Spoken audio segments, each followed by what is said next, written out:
What's up, movie lovers? It is J Spice Reviews, and I'm doing a very late video. I'm finally going to do it. I'm going to rank Adam Sandler's movies, except for one. That's my boy. Basically, I haven't seen it. I never want to. If you want to know why, it's a comedy about rape. So I guess that's really all that I have to say. So, we're just going to start off right away. I'm not sure how long this video is going to be, but it's going to be long because I have to rank 36 movies. I already have the list out. I've just been slacking off on this video. Kind of like Adam Sandler, right? So that's the only one I'm not including on the list. But otherwise I have every other Adam Sandler movie here. Oh, and Airheads. I own it. I saw it. I liked it. But Adam Sandler's really not in the movie a lot of the time. It's him, Steve Buscemi, and Brendan Fraser, and it's mainly Brendan Fraser's movie. I mean, he's technically one of the main characters. Let me just close this here. He's technically one of the main characters, but he just doesn't have that much screen time, so I don't count him. I don't count his an Adam Sandler movie. So, we're going to start off right away, and I have the DVDs for some of these right here, and you can see them in the thumbnail, but I don't own all these movies, and I don't want to anyway. Half these movies are either mediocre or bad. So we're going to start off with number 36, Dead Last. It's pretty obvious. It's Jack and Jill. So Jack and Jill is just, what can I say that hasn't been said already? It's full of product placement and like a bunch of unnecessary product placement. Adam Sandler's horrible as Jill. He's just super annoying and not like annoying in a funny way. And then when he plays Jack, he just feels super lazy and bored.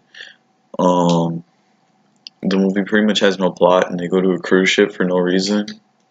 Towards the end of the movie, Al Pacino was actually really good though. He was the one good part of the movie, and then there was one scene with Norm Macdonald that I thought was okay. And yeah, Al Pacino has a Dunkin' Donuts commercial, and that's pretty much the whole plot of the movie. That Jack is trying to get Al Pacino to do a Dunkin' Donuts commercial. Why did I watch Jack and Jill? Why did I watch half of these movies, to be honest? You know, his movies are bad, but I guess they're still watchable. Jack and Jill's not really watchable, though. Oh, and they had a character from Happy Gilmore. That was kind of cool. But I don't really have anything to say. It's a bunch of stupid fart jokes. There's a lot of racist stereotypes, which is weird because it's a kid's movie. And even then, it doesn't really feel like a kid's movie. It kind of has no audience because it's like too childish for adults, but there's a bit too many adult jokes for kids. So it's like nobody can really enjoy it. And teenagers can. Alright, and then at number 35 is The Do-Over. This is one of Adam Sandler's more recent films, one of his Netflix films, and this was way worse than I thought. I saw maybe like the first 20 minutes. I never finished it. And then for the marathon, I finished it. Or like I rewatched it, watched it all the way through. It's Adam Sandler and David Spade together. And David Spade is actually my favorite of Adam Sandler's friends. So it should be fun, right? And it's like, it's a decent plot. It's about Adam Sandler. He's an FBI agent, which that's unbelievable. But whatever. And they fake their deaths and then take up new names. But then it just gets too complicated, and it's an Adam Sandler movie, so you don't need an overly complicated plot with a comedy, but especially with an Adam Sandler one. It ends up being about the cure for cancer, which is just stupid. And like Nick Swartzen shows up occasionally, every now and then, and all that ever happens to him is he like gets hit by cars, and it's really boring. And it's like kind of a drama. I think they might have been going for that because it's all about the cure for cancer. And even though it's technically like an action comedy because he's an FBI agent, there's only like one action scene, and then it's just like 8 headshots in a row, and that's done anyway. But most of the jokes are just gay jokes, which is sad.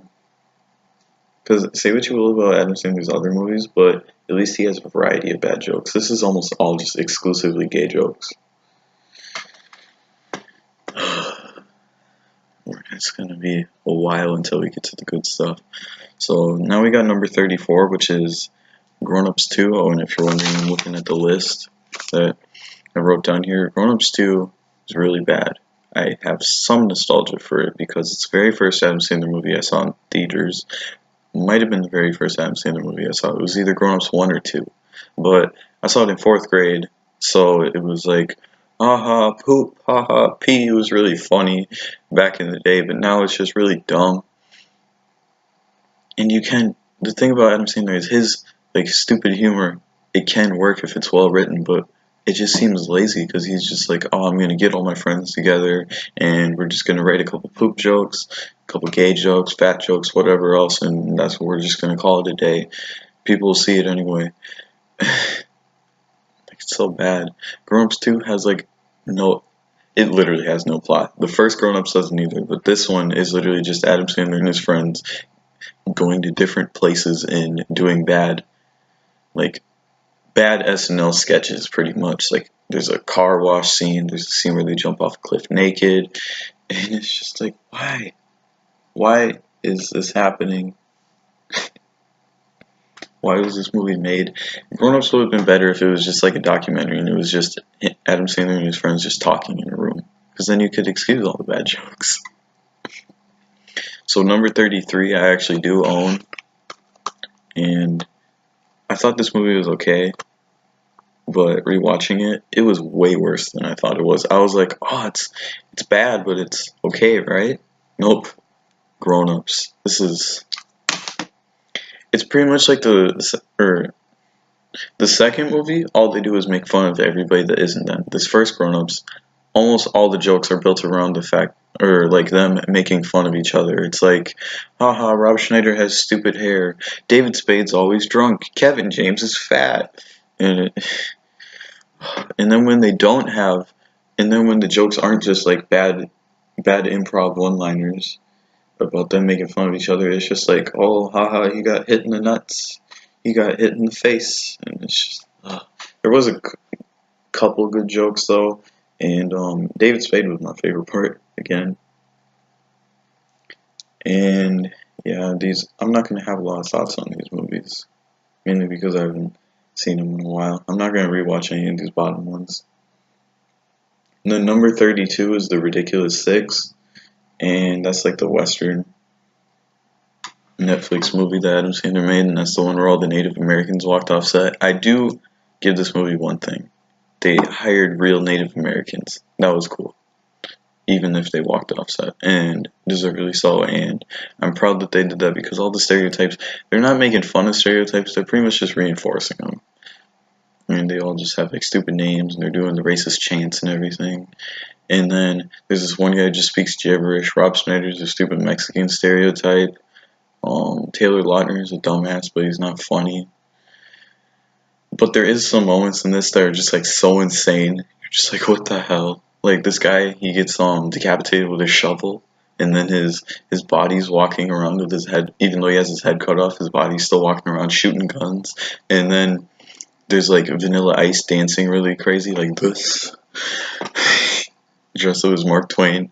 I actually kind of laughed at that. That wasn't too bad. And then there's this insane scene where Adam Sandler, he has to like sneak into this place undetected, so he rolls by so fast that he looks like tumbleweed. It's so dumb, but it's like, wow. I mean, I guess I appreciate the creativity on that. Number 31 is 8 Crazy Nights. The only reason I have it above the Grown Ups movies and the Do Over is just because it has a slightly better plot and it's a Hanukkah movie, so that's a better idea. It feels like it was actually kind of necessary because Adam Sandler's Jewish. He made the Hanukkah song. The Hanukkah song is actually a really good song. He made 4. I was just looking at my TV. Sorry about that. But the Hanukkah song is good. But we didn't need to see an entire Hanukkah movie. This is the only Hanukkah movie too, and it's all just like stupid poop jokes and pee jokes and puke. And they do all of it in like one scene. It's like these kids pee their pants. There's these other kids that just all like sneeze at the same time. There's this dude who goes Russian dancing. Rob Schneider's the narrator for some reason. And you don't even need narration. It's like there's a scene. Oh yeah, and it's animated. That's why I give it. Yeah, it's beautiful animation. But there's like it'll show like Adam Sandler's character being sad, and then it will be Rob Schneider being like, Adam Sandler is feeling very sad. Like we could just assume that. And Rob Schneider's a stupid Chinese stereotype in it, and I'm not even gonna get into it. I was about to say it's stupid that Rob Schneider keeps doing all these Asian stereotypes, and he's like, it's fine because I'm Asian. Yeah, but at least make fun of the stereotypes. Number 30 is Adam Sandler's very first movie, and apparently even Adam Sandler hates this one, Going Overboard. It's horrible. It's really bad, but I put it above all these other ones because it's less predictable, I guess. Like the humor is less predictable, and it pretty much has no script. It's like Adam Sandler on a cruise ship, and then it's like everything they're making up the script as it goes along, and that's why I kind of like it because it's like fun to see like what the hell is gonna happen next. But otherwise, it kind of feels like a softcore porn. There's like this one guy who's always making out with his girlfriend, and then there's this one scene that's really stupid where Adam Sandler's like, "Hey, I'm gonna go do something, but first let's have a bikini montage." So dumb. Um, yeah. So number 29 is probably one of the most forgettable movies on this list. It's Sandy Wexler. Adam Sandler like plays a talent agent, and the Adam Sandler movies below it are just like really lazy or a bit too offensive. This one is just boring. So I guess boring is better than offensive, but it's 2 hours. I'm pretty sure it's like 2 hours and 10 minutes long. And it's just like Adam Sandler is a talent agent in Hollywood. You can't make a 2 hour long movie about that. And but there was one good joke. It's like an Indiana Jones reference. Otherwise, everything else is really bad. Adam Sandler's really annoying, and he goes like, and that's it. It's like, oh god. Oh yeah, I was actually gonna do like some of the titles with Adam Sandler's character's voices, so I should have been like, Sandy Wexler, yeah, crazy nights. That doesn't even sound like Whitey. I'm sorry. I don't want to do the voices. So at number 28. Oh my god, I'm 12 minutes in and I'm only at number 28, is Blended. This is pretty much just Adam Sandler and Drew Barrymore go to Africa. This is straight up the movie where Adam Sandler just finally admitted, hey, the only reason I make movies anymore is to get vacations. So at least he admitted it, I guess. But it's kind of sad that he doesn't want to try harder because his earlier movies, which you're going to see on the list higher, and some of his dramatic roles, he's actually good, but he doesn't want to try because he found the easy way out. It's just hire your friends, go hang out with them at some random spot, and then people watch it. But yeah, Blended is super forgettable. It's super boring. All the jokes are really predictable. The plot, like the way that they get to Africa, is really stupid. There's a bunch of stupid African stereotypes, but Terry Crews is great in it, and they had Alexis Arquette from The Wedding Singer in it at the end, so that was cool. And then they had 10-Second Tom from 50 First Dates, but his joke wasn't even funny because it came completely out of nowhere. And it's like, I guess Blended was kind of realistic, and then randomly you just had this guy who was like straight out of a cartoon, and then the movie's kind of sexist because it's basically like Adam Sandler has to rate, or Drew Barrymore has two sons and Adam Sandler has two daughters, and then they like teach the kids all this stuff, and it's just like, oh, that means only men can raise boys, whatever. Number 27 is The Cobbler, and this actually has a really good plot. Like many Adam Sandler movies on this list, they have really cool plots, but they're Adam Sandler movies. Like this is every time Adam Sandler puts on somebody's shoes, he becomes that person. That's a cool plot, but it ends up being like a really boring crime drama. And yeah, this is definitely one of the most forgettable. I remember like the shoes are like a superpower or something, and then you like eat pickles to live longer, something stupid like that. Method Man's the bad guy in it. Excuse me. Yeah, just my hat too. I'm getting hot. My hat looks stupid now, doesn't it? Number 26. Hey, it's Pride Month. And I'm gonna be talking about, I know I'm pronouncing Chuck and Larry. It's Pride Month, and I'm talking about a Adam Sandler movie that's all gay stereotypes. But this is another, like, two straight guys pretending to be gay. That could be funny. That could definitely be funny. But it's like all just gay jokes, and it's supposed to be a pro-gay movie. Like, oh, give gay people rights because this is before gay marriage was legal in the U.S. everywhere, or like legalized in all 50 states. But if you're gonna have a movie that where it's like, hey, we need to give these people equal rights, and don't make fun of them for an hour and a half, Adam Sandler, longer than an hour and a half. Like, don't make fun of them. You can. It would be better if every time, or like, the gay people just turned out to be like normal people instead of the stereotypes. That would have been better. I would have liked that.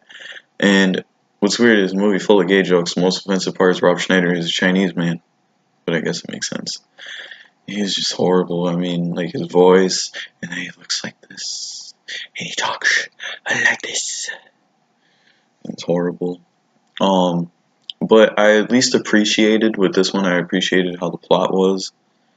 Like, Kevin James is a dad, and he thinks his kid's gay, so he doesn't want him to be that way because he thinks he's going to be bullied for it. So he could maybe think that he's homophobic, and plus he lost his wife, so he can't really like pretend to date men. And then Adam Sandler's straight up just like a bachelor. I mean, he has sex with like 5 women at the same time, and it's just stupid. I don't know why Adam Sandler always has to portray himself like a sex god. But it was cool to like see those two people, like very masculine, manly men, like learn what it's like to be gay. But at the same time, it's just a dumb Adam Sandler movie. I wish they had a better writer to do this. You could still maybe have Adam Sandler and Kevin James in the role, but have somebody else write it. That's how half of these movies should be, though.